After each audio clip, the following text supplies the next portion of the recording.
Hi everyone, I am Dr. Wafa'i Badawi, a senior consultant histopathologist and head of pathology department, AKMICH, KSA.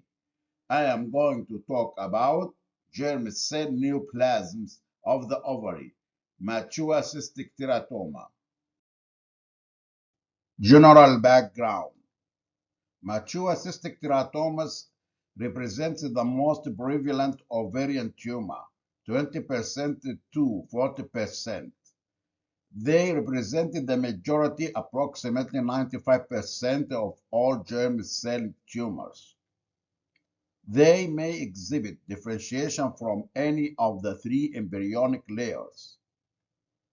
Ectoderm, the most common, mesoderm, endoderm.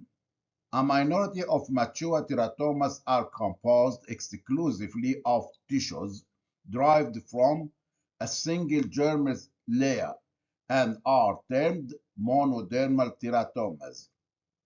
Karyotype analysis shows a diploid 46XX result in most cases. They are usually homozygous for polymorphic genetic markers, although heterozygosity has been documented in up to 35% of cases. Abdominal pain is the most common symptom. However, in many cases, the tumor is asymptomatic and discovered incidentally.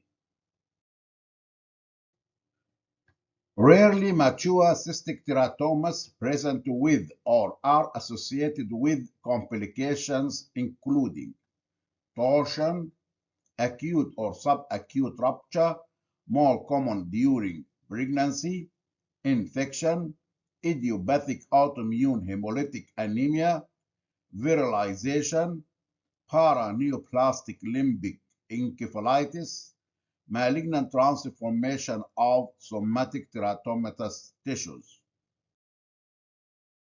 Paraneoplastic limbic encephalitis. Limbic encephalitis refers to an inflammatory process localized to structures of the limbic system, that is, hippocampus, amygdala, hypothalamus, cingulate gyrus, limbic cortex. Paraneoplastic limbic encephalitis is a rare complication manifesting with mental and/or behavioral changes of acute onset.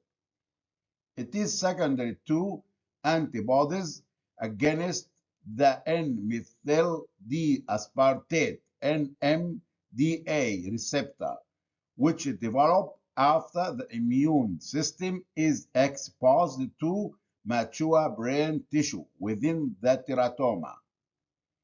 Complete removal of the tumor is imperative in patients with anti-NMDA encephalitis. Complete recovery after surgical resection is possible, despite the severity of symptoms.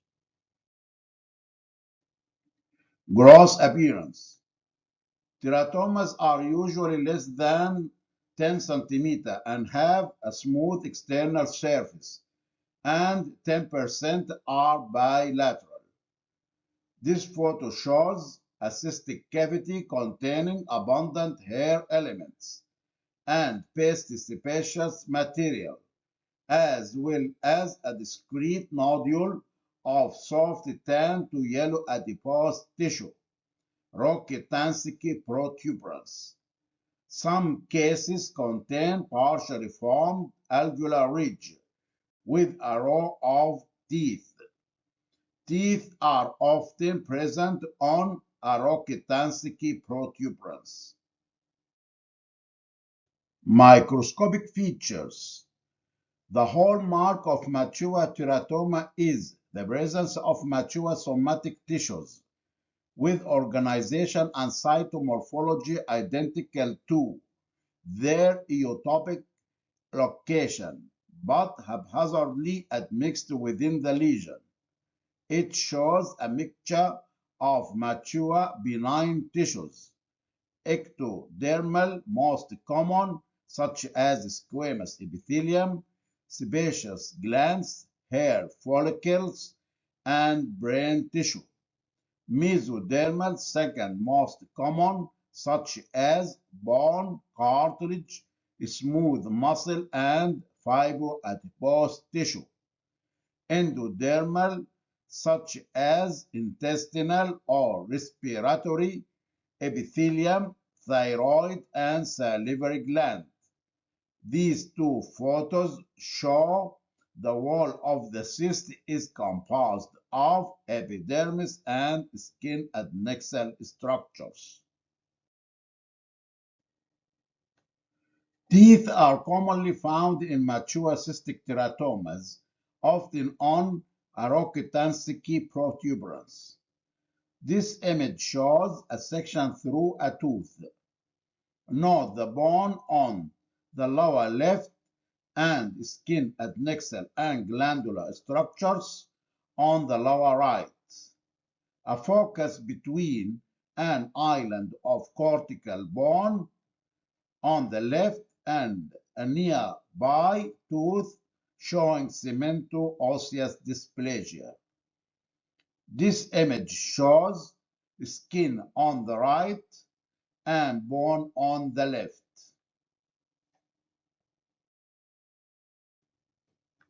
The cyst wall in mature cystic teratomas is lined by various types of epithelia, including skin, respiratory mucosa, intestinal epithelium, and even follicular thyroid cells.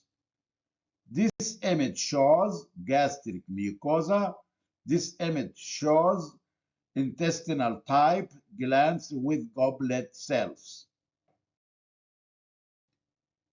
This image shows hyaline cartilage and cystic spaces lined by respiratory type epithelium with underlying minor salivary glands.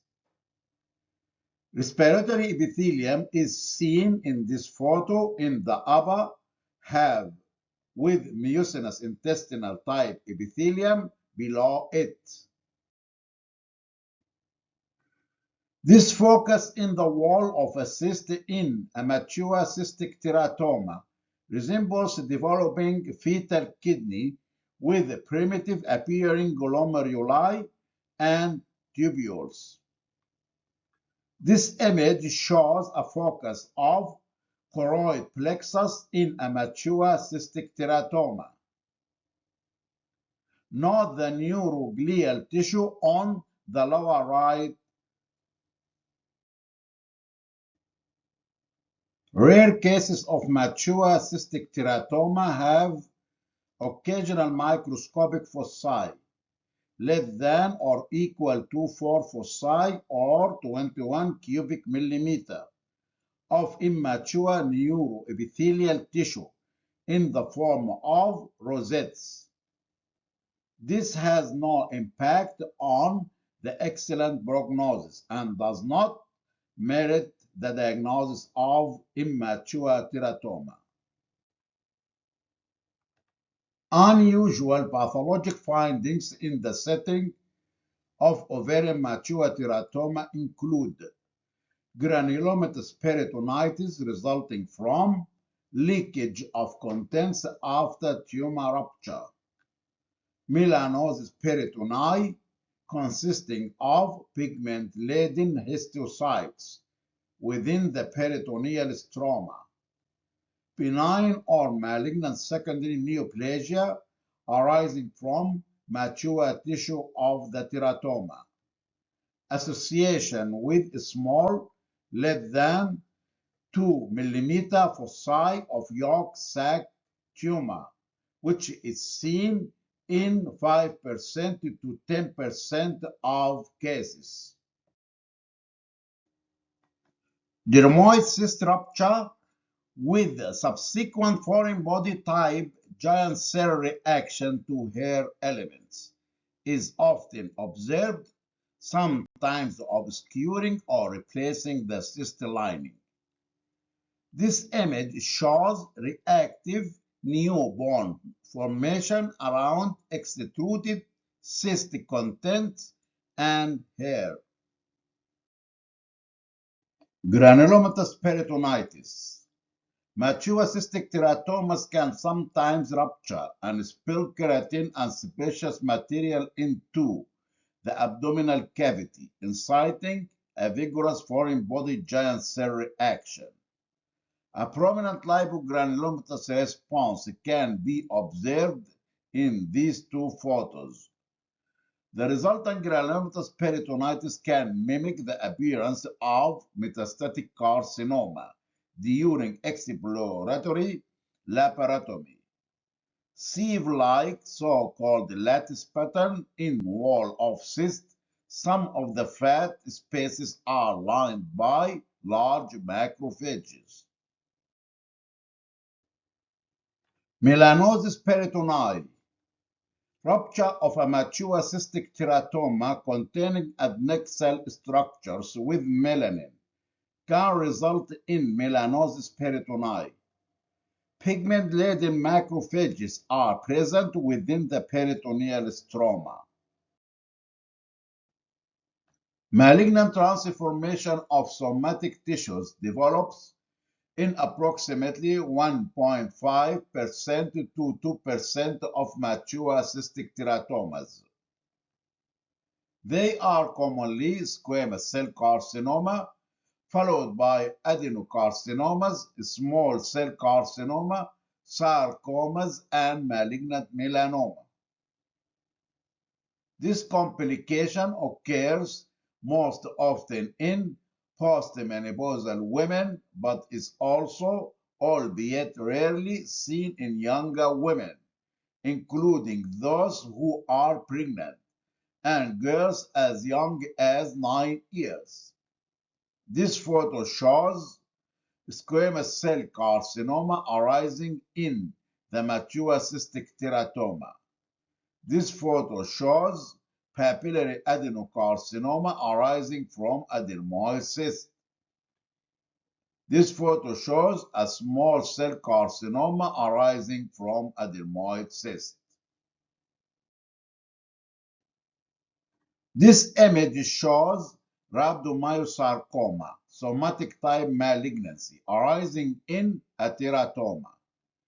It is composed of rounded and spindled cells, that is embryonal rhabdomyosarcoma. Higher magnification shows rhabdomyoblasts. Collision tumor. Collision tumor refers to the simultaneous coexistence of two distinct tumors in the same tissue, without any transition zone or mixing interface. Collision tumors have been described in various body organs, such as liver, bone, kidney, brain, lung. However, collision tumors in the ovary are rarely seen. This photo shows a collision tumor with combined mucinous cyst adenoma and mature cystic teratoma. Gross view of the cut surface of the tumor with cystic area and grayish-white solid area. See arrowheads that represent teratomatous component in microscopy. Microscopic features of collision tumor. H&E stain shows a solid cystic ovarian parenchyma partially lined by stratified squamous epithelium, along with the presence of pilosebaceous units, cystic spaces filled with keratinous debris with pigment-laden macrophages in its wall, and distinct areas of cartilaginous differentiation. That is, it is a mature cystic teratoma. Many cystic spaces are lined by simple, non-stratified columnar cells with abundant intracellular mucin, that is, mucinous cyst adenoma. Prognosis and therapy. The overall prognosis of mature cystic teratomas is excellent. They are benign and conservative excision is curative. As teratomas can be bilateral in 10%, the opposite of requires examination and possible biopsy at the time of operation. Complete removal of the tumor is imperative in patients with anti-NMDA encephalitis, infection, torsion, and autoimmune hemolytic anemia. These are the references. Thank you.